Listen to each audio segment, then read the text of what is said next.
We are still expecting 2018 and 2019 to deliver good growth for the global economy at around 4%, as well as a good performance for world trade. But there are three major risks that we must be wary of. First is the end of the quantitative easing era. Second is the potential negative impact from a US-China trade war. And finally is the growing risk of an oil price shock. Advanced economies have been increasing their balance sheets on and off for the last decade.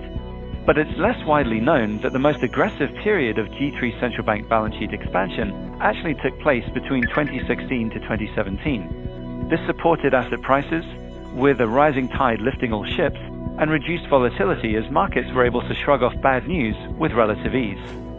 This process is now at an end and even reversing, as the Federal Reserve has already been shrinking its balance sheet, and by the end of the year, we expect to see the European Central Bank completely finish its quantitative easing program.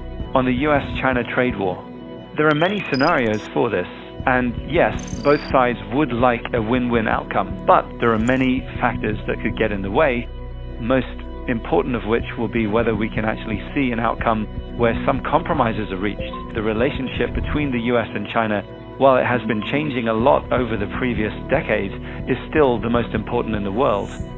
The US, for example, sees about 0.9% of its economy driven by demand from China, while China still sees around 3% of its economy being driven by the US. So in the worst case, for example, of a drop in trade to near zero, that would have a major negative implications for both of those economies, never mind the separate knock-on implications on the trading partners that are supplying so much of the supply chain that feeds into that key trade corridor.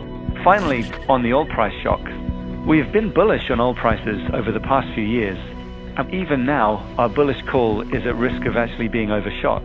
The loss of sustainable spare capacity by year-end could mean a buffer of only 500,000 barrels per day in the oil markets by the end of 2018 versus 2 million currently. As inventories continue to fall, this buffer really means that the vulnerability is going to be even higher for an oil price shock by the end of the year. The only good news is that by our estimates, it takes at least a year before the negative impacts on the economies for those who are sensitive to higher oil prices starts to really be felt in a big way.